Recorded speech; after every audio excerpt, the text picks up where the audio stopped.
साथियों नमस्कार। हम आपको मौर्य वंश के बारे में बता रहे थे। मौर्य वंश में चंद्रगुप्त मौर्य के बारे में हमने चर्चा कर ली थी।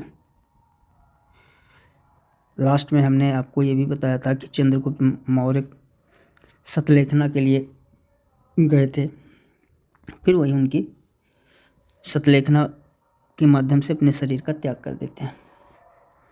आज आपको हम बिंदुसार के बारे में बताएंगे। बिंदुसार जिसका कार्यकाल 298 BC से 273 BC तक रहा।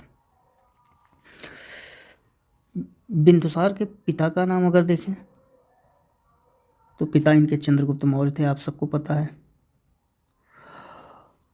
माता इनकी दुर्धरा थी। माता इनकी दुर्धरा थी और दुर्धरा किसकी पुत्र थी? घनानंद की।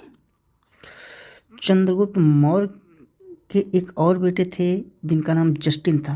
क्या था? जस्टिन। लेकिन उनकी माता कौन थी? उनकी माता कार्नेलिया थी, जिसे हम आप हेलेना भी कहते हैं। ठीक। बिंदुसार अपने शासनकाल में कुछ किया नहीं, परंतु वह चंद्रगुप्त मौर्य द्वारा जीते गए जो भी साम्राज्य थे उन साम्राज्य को बचाए रखा।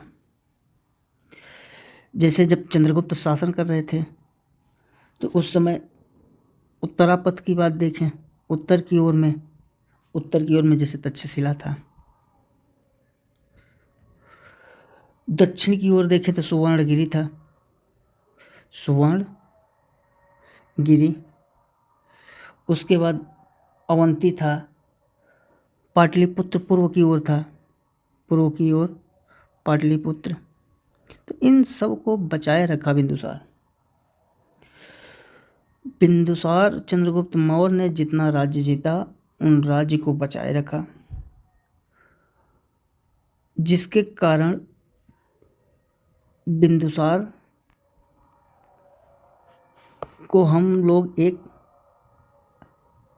अच्छा शासक नहीं कहते हैं। शासक का काम क्या होता है? शासक का काम होता है अपने साम्राज्य को बढ़ाना। लेकिन ये बिंदुसार क्या था? शराबी था।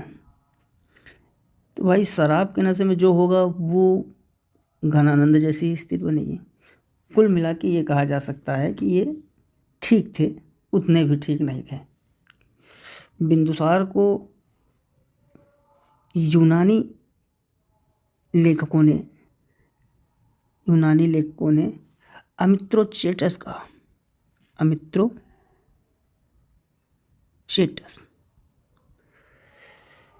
जिसका अर्थ होता है अमित्रघात। जिसका अर्थ क्या होता है?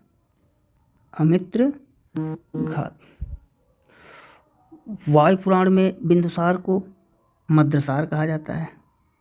वायु पुराण में बिंदुसार को ही मद्रसार कहा जाता है। और जैन ग्रंथ में इन्हें सिंहसेन की उपाधि दी गई है। किसकी उपाधि दी गई है? सिंहसेन की उपाधि। बिंदुसार के समय जो पश्चिमी यूनानी इससे इसका व्यापार हमेशा चलता रहा। इनके व्यापार में मतलब जो चंद्रगुप्त मौर्य ने व्यापार की संधि की थी वो व्यापार हमेशा चलता रहा, मैत्रीपूर्ण कंडीशन से, मैत्री ढंग से, तो उसमें कमी नहीं आई। इनके शासनकाल में 2 यूनानी राजदूत भी आए थे, डायमेकस और डायमेकस और डायोनिसस या निसिस। ये 2 इनके शासनकाल में ये 2 यूनानी राजदूत भी आए थे। जो सीरिया का शासक एंटियोकस था, एंटियोकस के समय आए थे आपके डायमेकस। एंटियोकस कहाँ का शासक था? सीरिया का शासक था। तो सीरिया के शासक ने डायमेकस को भेजा था। और जो मिस्र के शासक थे टालमी द्वितीय ने भेजा था। किसे? टालमी द्वितीय ने आपकी भेजा था डायनिसस को। ठीक। तो बिंदुसार बिंदुसार जो है यूनान से 3 वस्तु मांगे थे। 3 वस्तु कौन कौन से? एक तो मद्य मांगा था, दूसरा मदिरा मांगा था, तीसरा क्या मांगा था? तीसरा सूखी अंजीर। सूखी अंजीर। मद्र, मांस, मतलब मांस मदिरा, सूखी अंजीर, और एक इन्होंने मांगा था दार्शनिक। क्या मांगा था? दार्शनिक। तो जो उस समय सम्राट थे, सीरियाई सम्राट ने मदिरा को और सूखी अंजीर जो थी इसकी इसकी जो है मान्यता दे दी थी, मतलब ये चीज़ प्राप्त करा दिया बिंदुसार को। लेकिन उन्होंने जब दार्शनिक वाली बात पाई तो दार्शनिक के लिए उन्होंने ये कहा कि यूनानी दार्शनिक खरीदे या बेचे नहीं जाते हैं। ये उनका कथन था, यूनानी दार्शनिक बेचे या खरीदे नहीं जाते, इसलिए उन्होंने दार्शनिक देने से मना कर दिया था। अगर देखें जिस समय तक्षशिला प्रांत में बिंदुसार ने क्या किया कि विद्रोह किया। बिंदुसार के ही समय तक्षशिला प्रांत में क्या हुआ? विद्रोह हुआ।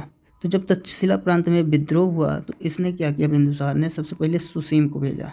किसको भेजा? सुसीम को भेजा। लेकिन सुसीम जीत नहीं पाया। फिर जाके कुछ दिन बाद वहाँ पे अशोक को भेजता है और अशोक विजयी हो जाता है। बिंदुसार आजीवक संप्रदाय का अनुयायी था। बिंदुसार जो है किस संप्रदाय का अनुयायी था? आजीवक। चंद्रगुप्त मौर्य किस संप्रदाय के अनुयायी थे? जैन धर्म। तो बिंदुसार भी किस संप्रदाय का था? आजीवक संप्रदाय। दिव्यावदान में आजीवक संप्रदाय के बारे में दिया गया है, जिससे आपको उतना नहीं लेना देना है, सिर्फ आपको ये देखना है कि ये आजीवक संप्रदाय से जुड़े हुए थे। ऐसे करते बिंदुसार का जीवन धीरे धीरे होते हुए 273 BC में मृत्यु हो गई। और माना जाता है कि इनकी मृत्यु के बाद इनकी इच्छा के विरुद्ध अशोक शासन पर बैठता है। कौन शासन पर बैठता है? अशोक, जिसे सम्राट अशोक, पहली बार सम्राट अशोक की संज्ञा दी गई। अशोक बहुत महान था, जिसका शासनकाल शुरुआत होता है 273 BC से 232 ईसा पूर्व तक। अशोक 273 में तो खत्म, 269 इसको ले लीजिए। ये जो 4 साल का गैप है 269 से 232, तो आप देखेंगे कि 273 में बिंदुसार की मृत्यु हो जाती है और 269 BC में अशोक जो है गद्दी पर बैठ जाता है। तो 69 और 73 जो 4 साल का एक गैप है, कहा जाता है कि अशोक अपने 99 भाइयों की हत्या करके गद्दी पर बैठा था। कितने भाइयों की? 99 भाइयों की हत्या करने में उसे 4 साल का समय लगा, जबकि इतिहास में ऐसा कहीं वर्णित नहीं है। बौद्ध धर्म में मान्यता है कि बौद्ध धर्म में कहा गया है कि उसने 4 सालों में 99 भाइयों की हत्या करके गद्दी पे बैठा। आइए अशोक के बारे में बात करें। तो अशोक का जो शासनकाल है उसका समय होता है 269 BC से 232 BC तक। अशोक के पिता का क्या नाम था? तो अशोक के पिता का नाम बिंदुसार था, ये याद होना चाहिए। अशोक के माता का क्या नाम था? अशोक के माता का नाम सुभद्रांगी था। क्या था?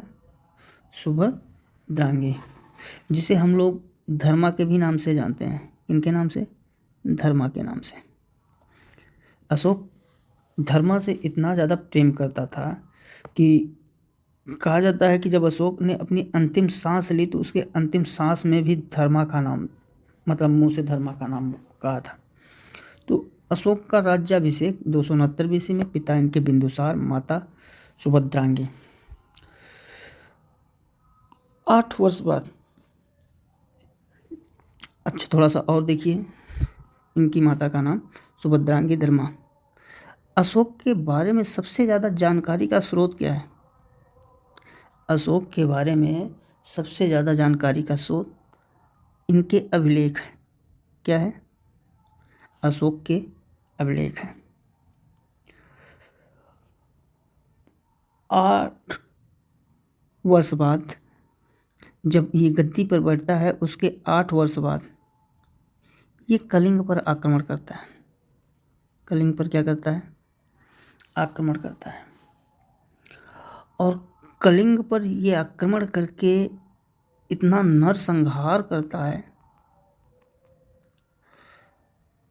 जिससे कलिंग पर विजय भी प्राप्त कर लेता है। लेकिन उस कलिंग में जो छोटे छोटे बच्चे मारे गए, अनाथ हो गए, इससे अशोक का जो हृदय है वो द्रवित होता है। इनका हृदय द्रवित होता है और ये अपनी तलवार त्याग देते हैं। अपनी तलवार को क्या कर देते हैं? त्याग देते हैं। अशोक जो है अपने आप में इतना महान शासक था कि अगर कोई व्यक्ति से ये कह दे, अगर कोई व्यक्ति से ये कहे अशोक को कि देवानाम प्रिय,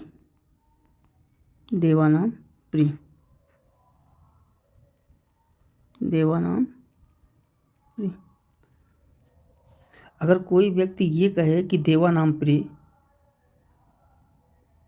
अशोक को क्यों कहा गया?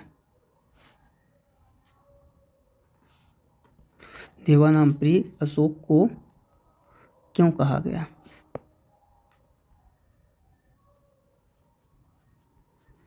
देवानाम प्रिय का मतलब होता है कि देवताओं का प्रिय। इसे देवानाम प्रियदर्शी भी कहा जाता था। तो ये क्यों कहा गया? इतना साहसी महान सम्राट इसके पहले मगध के साम्राज्य में कोई नहीं आया था। इसने कलिंग पर जो नरसंहार हुआ था, उस नरसंहार में जो छोटे बच्चे थे जो पानी के लिए मरते थे, रो रहे थे क्योंकि माँ नहीं है, दूध कौन पिलाए, पिता मर गया, साया उड़ गया, उससे इतना ज़्यादा जो है ये प्रभावित हुआ। उस युद्ध में लगभग 1 लाख से लेके 1.5 लाख लोगों का नरसंहार हुआ था। आप सोच सकते हैं कि कितना भीषण संग्राम हुआ होगा। उससे द्रवित हो। और इसकी अगर जानकारी की बात करें, ये क्या कहते हैं आपके कलिंग युद्ध की, तो ये अशोक के 13वें अभिलेख में इसकी सूचना मिलती है। किस अभिलेख में? 13वें अभिलेख में। ये प्रश्न आए हुए हैं, इन पर बहुत विशेष ध्यान होना चाहिए कि कलिंग युद्ध के बारे में किस अभिलेख में कहा गया है, या कलिंग युद्ध की सूचना किस अभिलेख से मिलती है? तो 13वें अभिलेख से। अशोक बहुत निराश्रित हो गया, उसे इतनी पीड़ा हुई, इतना दर्द हुआ कि उसने अपना तलवार चलाना ही छोड़ दिया और बौद्ध धर्म का क्या हो गया? अनुयायी। और बौद्ध धर्म का अनुयायी इस तरीके से हुआ कि ये हर एक जगह पे प्रचार प्रसार, अभिलेख, यही इसका काम होने लगा। पूर्ण तरीके से धर्म पर आ गया। प्रजा में सब सुख शांति का माहौल बनाया। प्रजा में जो लोग थे उनको सजा देना, धर्म के अनुसार न्याय करना, इन सब कारणों से अशोक को देवानाम प्रिय कहा जाने लगा, अर्थात देवताओं का भी प्रिय। कलिंग का जब विजय हुआ तो कलिंग के विजय के उपरांत ये 2 प्रशासनिक अधिकारी रखा। कितने? 2 प्रशासनिक अधिकारी। और जो दो प्रशासनिक अधिकारी थे वो किस किस किस क्षेत्र के अंतर्गत अधीन थे? तो उत्तरी क्षेत्र और दक्षिणी क्षेत्र, इन दोनों के अंतर्गत अधीन थे। जो उस समय उत्तरी क्षेत्र का केंद्र थी वो तोसिल था, तोसली जिसे हम लोग कहते हैं, और इधर दक्षिणी में कौन था? जौगढ़। वो एक वैज्ञानिक प्लिनी है। कौन है? प्लिनी। प्लिनी ने कहा कि अशोक ने जो कलिंग पर आक्रमण किया वो व्यापार की दृष्टि से बहुत ही महत्वपूर्ण आक्रमण था। प्लिनी ने कलिंग का आक्रमण क्या बताया? व्यापार और व्यवसाय की दृष्टि से कैसा था? महत्वपूर्ण। अशोक के नज़रिए से समझा उसने। किसके नज़रिए से? अशोक के नज़रिए से समझकर, व्यापार व्यवसाय के रूप में समझकर आक्रमण। कोष्टक में कलिंग। तो अपने लोग जो वैज्ञानिक हैं वो अपने तरीके से समझते हैं, लेकिन अगर जैसे चाणक्य का अर्थशास्त्र देखें तो चाणक्य के अर्थशास्त्र ये कहा गया है कि कलिंग हाथियों के लिए प्रसिद्ध था, और चूंकि युद्ध के लिए हाथी का बहुत बड़ा योगदान होता है, हाथी का युद्ध के लिए बहुत बड़ा योगदान होता है, और इन हाथियों को पाने के लिए अशोक ने क्या किया? कलिंग पर आक्रमण किया। तो कलिंग के बारे में प्लस अशोक के बारे में, अशोक के 13 अभिलेख के बारे में, अशोक के द्वारा जीते गए राज्यों के बारे में, अशोक और बौद्ध धर्म अपनाया तो उसके धर्म के बारे में, प्रचार प्रसार के बारे में, सबके बारे में आपको धीरे धीरे करके बताएंगे। आज के लिए इतना ही। अशोक के बारे में आगे की जानकारी आपको नेक्स्ट वीडियो में देते हैं। तब तक के लिए नमस्कार।